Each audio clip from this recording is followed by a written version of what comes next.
Halo teman-teman semua, perkenalkan saya Tadisa Fitri Permatasari yang mana merupakan mahasiswi Fakultas Ekonomika dan Bisnis jurusan Manajemen Universitas Gadjah Mada.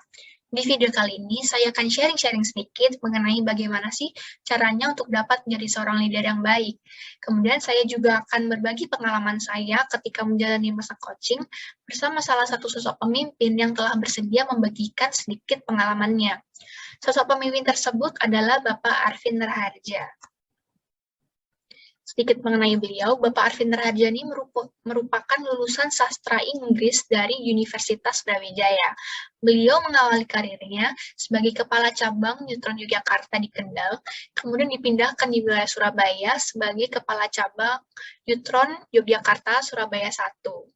Kemudian kini beliau telah menjabat sebagai kepala area untuk Neutron Yogyakarta di wilayah Surabaya. Nah, sekarang kita akan langsung masuk ke topik leadership. Namun sebelumnya, leadership itu apa sih? Leadership ini merupakan salah satu fungsi manajemen untuk mempengaruhi, mengawasi, memotivasi, dan mengarahkan orang lain untuk dapat menyelesaikan berbagai tugas yang sudah direncanakan. Lalu bagaimana sih caranya untuk dapat menjadi seorang pemimpin yang baik? Yang pertama ada understanding your leadership style. Nah, sebelumnya kamu harus tahu dulu nih, tipe kepemimpinan kamu itu seperti apa.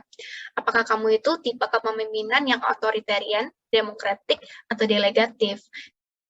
Nah, yang pertama, authoritarian leader atau pemimpin otoriter memberikan harapan yang jelas kepada anggota kelompoknya tentang apa yang harus dilakukan, kapan sebuah tugas itu harus sudah selesai, dan bagaimana cara menyelesaikan suatu tugas. Para pemimpin ini pada umumnya menolak masukan dari para anggotanya, karena para pemimpin ini dirasa yang paling cocok untuk menyelesaikan suatu masalah atau membuat keputusan. Kemudian yang kedua ada pemimpin demokratik atau demokratis. Di sini pemimpin demokratis juga dikenal sebagai sebutan pemimpin partisipatif, yang mana menerima masukan dari satu atau lebih anggota kelompoknya ketika membuat keputusan dan memecahkan masalah. Namun pemimpin ini juga memegang keputusan akhir ketika sebuah pilihan itu dibuat. Anggota kelompok cenderung didorong dan dimotivasi oleh gaya kepemimpinan ini. Kemudian yang ketiga ada pemimpin delegatif. Di sini pemimpin delegatif memungkinkan anggota kelompok untuk membuat keputusannya sendiri. Gaya kepemimpinan ini paling baik digunakan dalam situasi ketika pemimpin itu perlu mengandalkan karyawannya lebih berkualitas. Pemimpin tidak bisa menjadi ahli di semua situasi, oleh karena itu penting untuk mendelegasikan tugas-tugas tertentu kepada anggota kelompok yang berpengetahuan dan dapat dipercaya.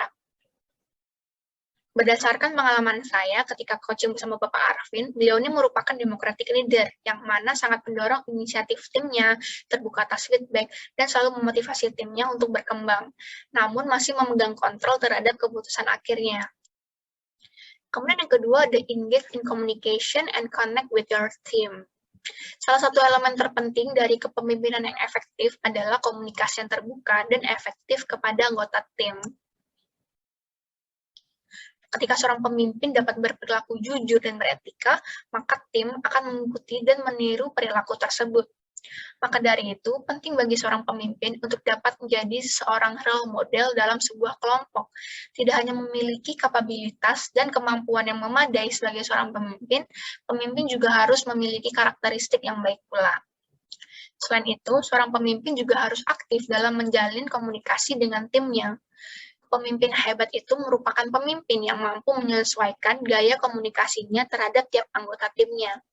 Tiap anggota tim memiliki latar belakang dan karakter yang berbeda-beda, sehingga pemimpin harus dapat menjadi media komunikasi yang baik agar terbentuk kekompakan di dalam sebuah tim atau organisasi. Jika didasarkan pada hasil wawancara saya dengan Bapak Arvin selaku mentor saya, salah satu insight yang saya dapatkan dari beliau adalah mengenai pentingnya komunikasi dan kepercayaan anggota tim. Beliau merupakan sosok pemimpin yang selalu berupaya untuk menciptakan suasana yang kondusif di dalam sebuah tim, sehingga beliau seringkali melakukan pendekatan komunikasi terhadap tiap anggota timnya. Pendekatan yang dilakukan pun bermacam-macam bentuknya, mulai dari mengobrol tatap muka, berdiskusi, rapat, hingga mengunjungi rumah anggota tim untuk mendekatkan diri dengan tiap anggotanya. Pendekatan komunikasi ini kemudian dapat meningkatkan kepercayaan anggota tim terhadap seorang leader, sehingga tercipta pula keharmonisan di dalam sebuah tim. Kemudian yang ketiga, ada encourage creativity and personal growth. Di sini artinya kepemimpinan yang efektif adalah yang mampu mendorong anggota tim untuk dapat mengekspresikan kreativitas mereka serta membangun potensi mereka. Salah satu cara untuk membangun kreativitas anggota tim adalah dengan menawarkan tantangan atau challenge kepada mereka, namun tetap memastikan bahwa tantangan tersebut masih dalam jangkauan kemampuan mereka. Tujuan dari pemberian tantangan itu sendiri adalah untuk menciptakan suatu kepercayaan diri dan motivasi anggota tim untuk dapat melampaui batas mereka. Hal ini juga sempat disampaikan oleh mentor saya, bahwa beliau seringkali memberikan tantangan terhadap karyawan atau intern perusahaan. Beliau ini sangat berani dalam membangun potensi karyawannya, sehingga muncul banyak sekali kasus di mana karyawan dengan background pendidikan yang standar ternyata memiliki kemampuan yang cukup kompleks, seperti dapat membuat sebuah proyek atau menyelesaikan suatu masalah yang rumit. Hal ini menyebabkan timbulnya suatu kepercayaan di mana tiap anggota tim sebenarnya memiliki sebuah potensi yang dapat dibangun dan dikembangkan agar dapat dimanfaatkan di dalam sebuah tim. Kemudian yang keempat, ada encourage people to make contributions. Bentuk kepemimpinan yang mendorong keterlibatan anggota tim dalam pengambilan keputusan seringkali disebut sebagai democratic leadership. Sementara itu, pemimpin tetap mempertahankan keputusan akhir atas semua keputusan, sehingga anggota tim didorong untuk mengambil peran aktif dalam menghasilkan ide atau menghasilkan feedback. Penelitian telah menunjukkan bahwa menggunakan gaya kepemimpinan demokratis mengarah pada komitmen yang lebih besar, pemecahan masalah yang lebih efektif, dan peningkatan produktivitas.